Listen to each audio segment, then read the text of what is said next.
Halo Mas Bro, Mbak Bro, juga Dek Bro semua ya. Kali ini Miss mau mendongeng karena ada beberapa anak-anak yang menanyakan, Miss, jangan cerita-cerita dewasa saja, kapan dong anak-anak dikasih? Maka Miss mulai berjanji untuk memberikan cerita dongeng. Dan cerita dongengnya Miss ambil dari banyak. Mungkin ada cerita rakyat, ada cerita hikayat, wah pokoknya banyak ya. Tapi jangan lupa di like, komen, terus di share ke teman-teman ya, agar Miss bisa kasih cerita-cerita yang bagus-bagus berikutnya. Ya, cerita kali ini cerita rakyat dengan judul Cindelaras. Corina suka bicara semaunya. Alkisah ada di sebuah kerajaan Jenggala yang dipimpin oleh seorang raja yang bernama Raden Putra. Ia didampingi oleh seorang permaisuri yang cantik dan baik hati. Tapi sang raja juga didampingi oleh seorang selir yang memiliki sifat jelek. Sifatnya itu iri dan dengki. Lalu Raja Putra dan kedua istrinya tadi hidup di dalam istana yang sangat besar, sangat megah, dan penuh dengan kedamaian. Pada suatu hari, selir raja itu merencanakan sesuatu yang buruk pada permaisuri raja. Karena si selir raja itu pengen menjadi permaisuri, maka dia punya rencana yang buruk untuk permaisuri. Lalu selir Baginda mencoba cari-cari komplotan. Nah, akhirnya selir Baginda bisa berkomplot dengan seorang tabib istana untuk melaksanakan rencananya itu. Lalu selir Baginda berpura-pura sakit parah. Tabib istana pun segera dipanggil oleh sang raja. Setelah tabib memeriksa selir tersebut, lalu sang tabib mengatakan bahwa ada seorang yang telah menaruh racun dalam minuman Tuan Putri. Itu kata tabib. Lalu tabibnya menambahkan, dan orang itu tidak lain adalah permaisuri Baginda sendiri. Lalu Baginda menjadi murka mendengar penjelasan tabib istana. Baginda segera memerintahkan patih untuk membuang sang permaisuri di hutan dan membunuhnya.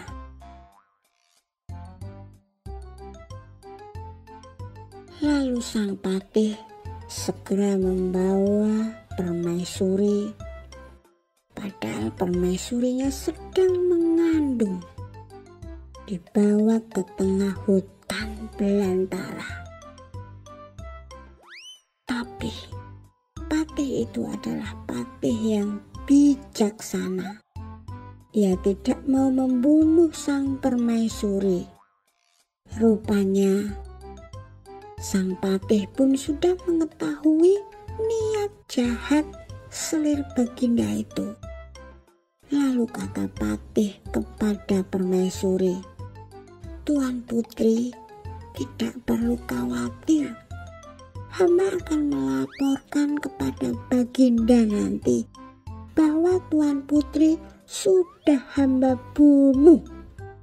Dan untuk mengelabui raja, sang patih melumuri pedangnya dengan darah kelinci yang ditangkapnya. Sampai di istana, raja merasa puas karena sang patih sudah melapor kalau ia sudah membunuh permaisuri. Sementara sang permaisuri beberapa bulan berada di hutan. Permaisuri melahirkan seorang anak laki-laki. Anak itu diberi nama Cindelaras. Cindelaras tumbuh menjadi seorang anak yang cerdas dan tampan. Sejak kecil, ia sudah berteman dengan binatang-binatang penghuni hutan. Pada suatu hari, ketika sedang asik bermain, tiba-tiba ada seekor raja wali menjatuhkan sebuah telur ayam. Cindelaras kemudian mengambil telur itu dan dia bermaksud untuk menetaskan telur tersebut. Setelah 3 minggu, telur itu benar-benar menetas menjadi seekor anak ayam yang sangat lucu. Cindelaras memelihara anak ayamnya dengan rajin. Kian hari, anak ayam itu tumbuh menjadi seekor ayam jantan yang gagah dan kuat. Tetapi ada yang aneh dari anak ayam tersebut. Bunyi kokok ayam itu berbeda dengan ayam lainnya. Jadi kalau ayam itu berkokok, kukuruyuk, kukuruyuk. Tuanku Cindelaras, rumahnya di tengah rimba, atapnya daun kelapa, ayahnya Raden Putra. Kokok ayamnya itu selalu begitu. Dan Cindelaras sangat takjub mendengar kokok ayamnya itu. Lalu segera memperlihatkan pada ibunya. Dan Cindelaras penasaran, kenapa si ayam itu kokoknya seperti itu ya?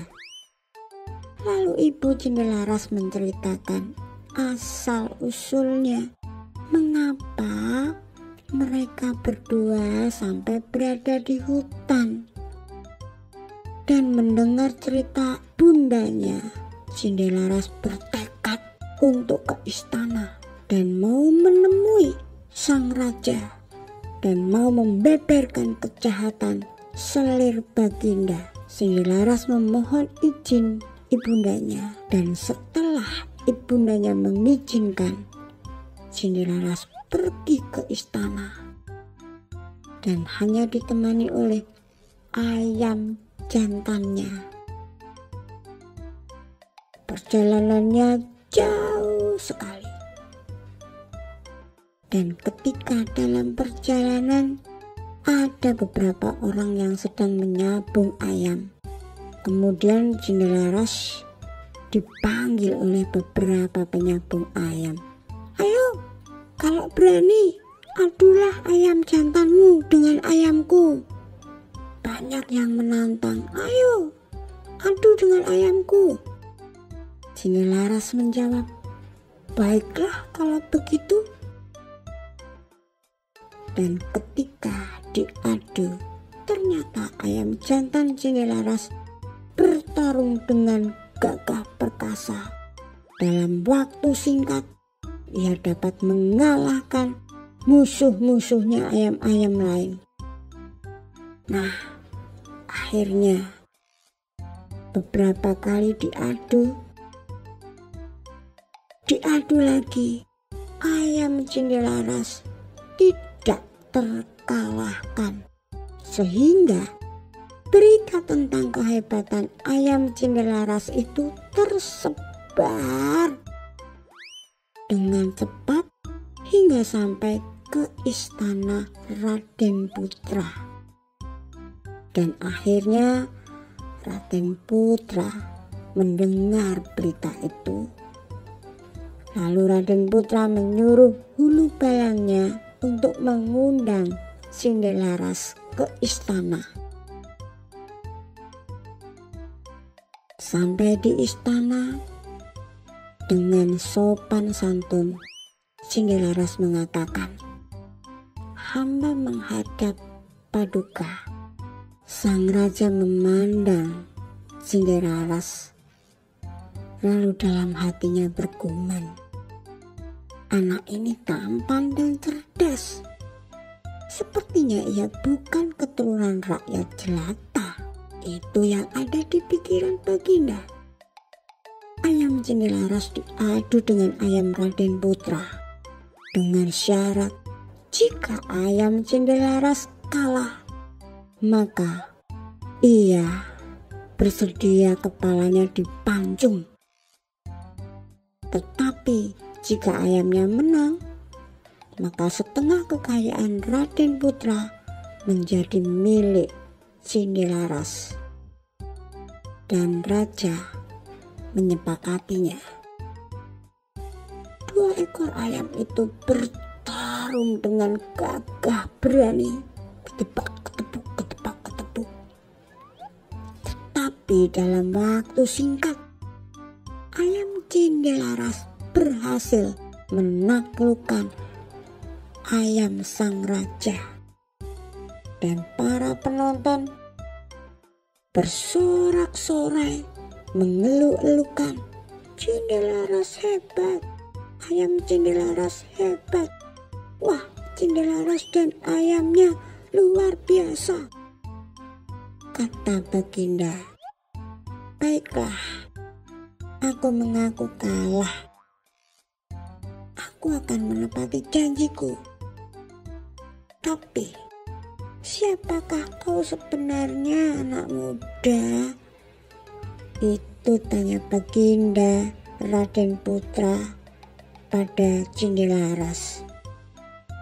Lalu Cindelaras segera membungkuk seperti membisikkan sesuatu pada ayamnya. Tidak beberapa lama, ayamnya segera berbunyi, "Kukuruyuk, kukuruyuk. Tuanku Cindelaras rumahnya di tengah rimba, atapnya dari daun kelapa, ayahnya Raden Putra." Ayam jantan itu berkokok begitu berulang-ulang. Raden Putra terperanjat kaget mendengar kokok ayam Cindelaras. "Hah? Benarkah itu?" tanya Baginda keheranan. Jawab Cindelaras, "Benar Baginda, nama hamba Cindelaras. Ibu hamba adalah Permaisuri Baginda." Bersamaan dengan itu, sang patih segera menghadap dan menceritakan semua peristiwa yang sebenarnya telah terjadi pada Permaisuri saat itu. Lalu Baginda Raden Putra mengatakan, "Aku telah melakukan kesalahan. Aku akan memberikan hukuman yang setimpal pada selirku," lanjut Baginda dengan murka. Kemudian selir Raden Putra dibuang ke hutan. Raden Putra segera memeluk anaknya dan meminta maaf atas kesalahannya. Setelah itu, Raden Putra dan hulu balangnya segera menjemput Permaisuri ke hutan. Akhirnya Raden Putra, Permaisuri, dan Cindelaras dapat berkumpul kembali. Sampai pada akhirnya Raden Putra meninggal dunia dan Cinggalaras menggantikan kedudukan ayahnya. Ia memerintah negerinya dengan adil dan bijaksana.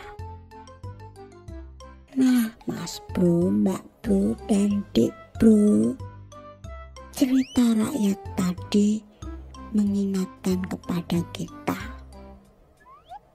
sekecil atau sebesar apapun kejahatan atau kebohongan yang dibungkus dengan rapi dan akhirnya juga akan terkuak juga. Maka kita belajar semua, yuk menjadi orang yang lebih baik, selalu berbuat baik, penuh dengan kejujuran, tidak perlu iri dan dengki.